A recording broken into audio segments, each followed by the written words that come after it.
जहाँ एक तरफ वंश और अबका के प्यार को, उनके रिश्ते को एक दूसरे का साथ मिला था, नाम मिला था, पहचान मिली थी, वहीं दूसरी तरफ दर्शित अनामिका को अपनी ज़िंदगी में लाने की पूरी कोशिश कर रहा था। तो कोई और भी था जिनके दिल में प्यार ने दस्तक दी थी और प्यार का एहसास भी था, पर इजहार करने से डर रहा था। दरअसल वो जनाब रिजेक्शन से डर रहे थे, इस बात से डर रहे थे कि कहीं इजहार का जवाब इनकार हुआ तो। हम बात कर रहे हैं साक्ष्य की। इनके दिल में आराध्या ने अपना घर बना लिया है, पर वो अनजान था जो उसके दिल में आराध्या के लिए जज्बात है, क्या वही एहसास आराध्या के दिल में भी है? उसके लिए इनकी कहानी भी दर्शित और अनामिका के साथ ही सामने आएगी। अब क्या करें, प्यार का रंग ही ऐसा होता है जिससे कोई भी अछूत नहीं रहता। तो भला हमारे साक्षी बाबू इस रंग से कैसे बच पाते? अगली सुबह होटल अनामिका की नींद खुलती है। वो जैसे ही अंगड़ाई लेती हैं, उनका हाथ दर्शित से टच होता है। तब जाकर उसे याद आता है जो भी कल रात हुआ था। वो घबराते हुए उठती हैं और जैसे ही बेड से अपना एक पैर बाहर निकालती हैं, दर्शित उसे अपने पास खींच लेता है। वह उसे कमर से पकड़कर अपने बेहद करीब कर लेता है। प्लीज़ मुझे जाने दो, अनामिका नज़रें नीचे किए हुए बोली। हम अगर आपको जाने देंगे तो बदले में हमें क्या मिलेगा? दर्शित हल्की स्माइल के साथ बोला, जिस पर अनामिका उसे घूर कर देखती हैं। अनामिका को उसकी आंखों में शरारत साफ नजर आ रही थी। वह दर्शित की बाहों में कसमसा रही होती है। क्या चाहिए आपको? उसने फिर भी पूछा। चाहिए तो हमें आपका प्यार और साथ, वो भी हमेशा हमेशा के लिए, पर फिलहाल के लिए हम एक किस से काम चला लेंगे। दर्शित करवट लेकर उससे अपने नीचे करके बोलता है। दर्शित के यूं शर्टलेस होने की वजह से वो पहले ही उसके पास अनकम्फर्टेबल फील कर रही थी, और अब ये किस, ये तो उसके ख्याल में भी नहीं था। वो बेशक दर्शित से कई बार मिली थी, पर यह तीसरी बार था जब वो दर्शित के इतने करीब आई थी, वो भी ना चाहते हुए। उसने डर से अपनी आंखें बंद कर रखी थी। वो चाहकर भी उसे खुद से दूर नहीं कर पा रही थी, क्योंकि ऐसा करने के लिए उसे उसको स्पर्श करना पड़ा। ये सोच उसकी आंखों में नमी आ गई थी। दर्शित ने जब उसकी नम आंखें देखी तो उसे अपने अंदर कुछ टूटता सा महसूस हुआ। उसकी आंखों को चूमता है और उससे दूर हट जाता है। अनामिका आहिस्ता आहिस्ता अपनी आंखें खोलती है और दर्शित को देखती है।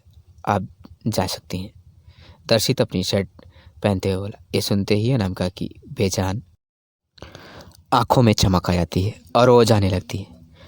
वो जा ही रही होती है कि दर्शित उसका हाथ एक बार फिर पकड़ लेता है। हमने आपको इस रूम से जाने की इजाज़त दी है, हमारी ज़िंदगी से नहीं। वो उसकी तरफ बिना मुड़े बोला।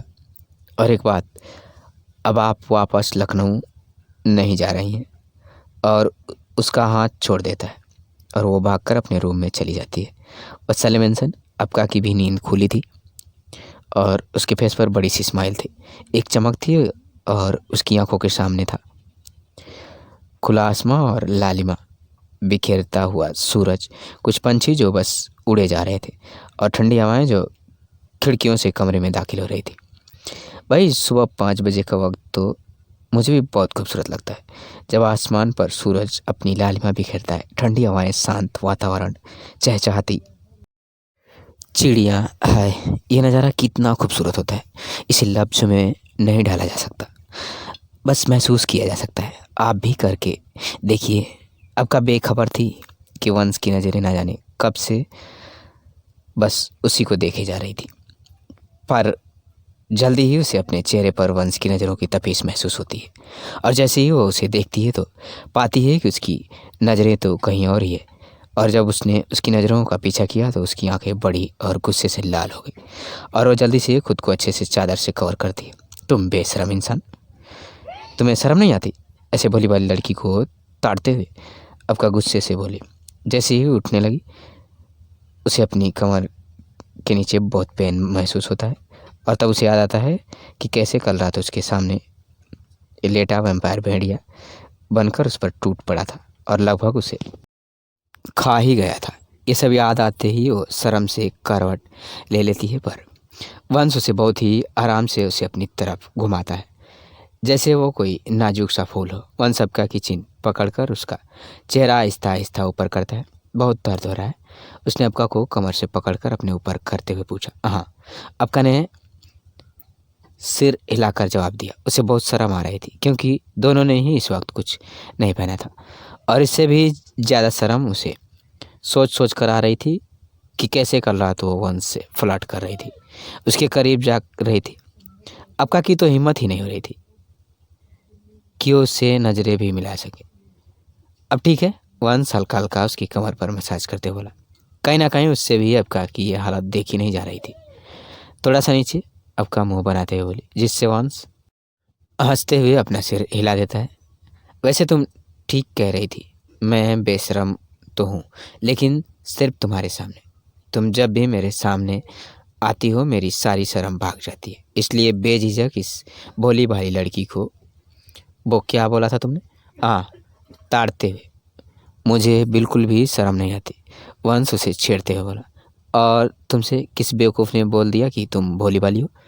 वो उसे अपनी आंखें छोटी करके बोला, और एक ही झटके से अपने नीचे कर लिया। वैसे मुझे नहीं पता था, जिसे मैं इतना सीधा साधा समझता था वो बेड पर इतना फाइल्ड होगी। वंश उसके गाल को अपनी उंगली से सहलाते हुए बोला। तब जाकर अबका को याद आता है कि वंश तो उसे बहुत प्यार से ट्रीट कर रहा था। ये तो खुद उसके लिए अफर्ट्स थे जो वंश को बेड पर बेड़िया बनने पर मजबूर कर रहे थे। ये सोचकर ही अबका का चेहरा पूरा टमाटर की तरह लाल हो गया था, और वो अपना चेहरा चादर से कवर कर लेती है। मिसेस वाधवा, अगर आप कहें तो हम एक बार फिर से वंश से, ये बोलते बोलते अबका के चेहरे से चादर हटाता है, तो पाता है कि अबका का पूरा चेहरा शर्म की वजह से लाल हो गया था, और उसकी आंखों में आंसू थे। मन अबका की आंखों को चूम लेता है। थैंक यू अबका, मुझे इस एहसास से रूबरू करवाने के लिए, मुझे ये बताने के लिए कि प्यार इतना खूबसूरत भी हो सकता है। तुम्हें पता है अबका, मुझे ऐसा लगता है जैसे मैंने इस रात से पहले तक तुम्हारे साथ जितने भी पल जिए वो सारे बेमतलब से थे। मैंने कल की रात सही मायने में तुम्हें पाया है, और आने वाली हर रात तुम्हारे आगोश में ही जीना चाहता हूँ। वंश अबका के माथे को चूमते हुए बोला।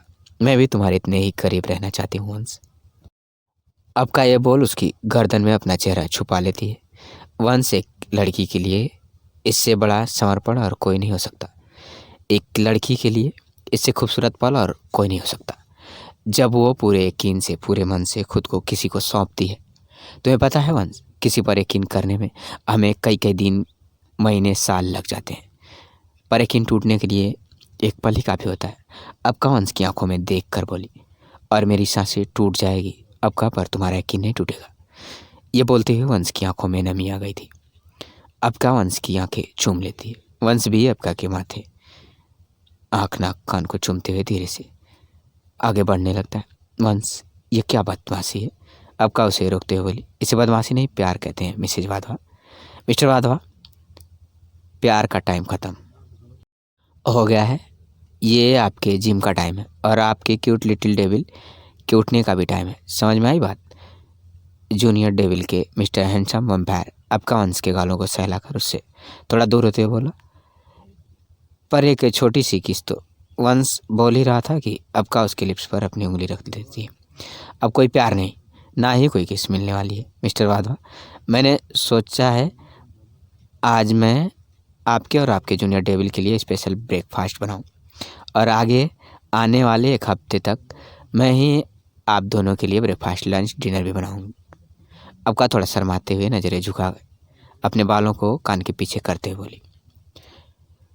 और वैसे भी मैंने बहुत वक्त से आप लोगों के लिए कुछ बनाया भी नहीं है। अबका ने कहा। आगे कहा, हाय, आपकी इसी अदा पर तो हम मर मिटते हैं वंश। ये बोलते हुए अपने सिर के पीछे हाथ रखते हुए बेड पर लेट जाता है। अभी के लिए मरिए मत मिस्टर वाधवा, जिंदा हो जाइए।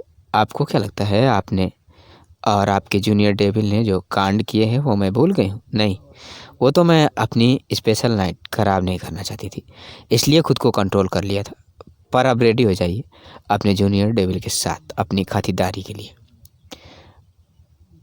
अबका ने मुस्कुराते हुए वंश की आंखों में देखते हुए मन ही मन बोली। वंश जो अबका की आंखों में ही देख रहा था, अचानक ही उसे कुछ अजीब सा फील होने लगा। सो गाइस, अबका क्या ट्रीटमेंट करेगी दोनों डेविल का। तो दोस्तों, यह थी हमारी आज की कहानी। उम्मीद करते हैं आपको पसंद आई होगी। आपका क्या कहना है इस कहानी के बारे में, कमेंट करके हमें ज़रूर बताएं। वीडियो को लाइक करके चैनल को सब्सक्राइब कर दीजिए ताकि आने वाली वीडियो आपको तुरंत मिले। मुझे दीजिए अगली वीडियो तक इजाज़त। तब तक के लिए धन्यवाद।